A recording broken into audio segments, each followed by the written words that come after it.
আসসালামু আলাইকুম রহমতুল্লাহ। আমাদের এখানে ফার্মি মুরগির বাচ্চা আছে কিছু, এগুলোর বয়স 80 দিন।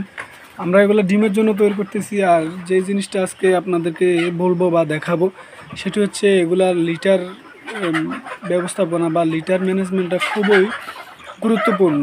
আমরা যেহেতু ফ্লোরে পালন করতেছি, তাই আমরা যে লিটারগুলো দিচ্ছি এই লিটারগুলো নষ্ট হয়ে যায়। আর নষ্ট হওয়ার পরে আমরা যেভাবে চেঞ্জ করে থাকি, ওই নতুন লিটার দেওয়ার আগে জীবাণুনাশক এবং কি চুনটা, গুঁড়া চুনটা আমরা ফ্লোরে দিয়ে তারপরে এই ধানের কুশ যেটি সেটি আমরা দিচ্ছি। আপনারা অবশ্যই যদি মুরগিকে সুস্থ রাখতে চান এই কাজটি করবেন ইনশাল্লাহ, তাহলে মুরগি সুস্থ থাকবে। আর নিয়মিত ভ্যাকসিন প্রয়োগ করবেন এবং কি মুরগিকে ভালো মানের খাবার দিবেন, তাহলে মুরগি সুস্থ থাকবে ইনশাল্লাহ। আমাদের এখানে 200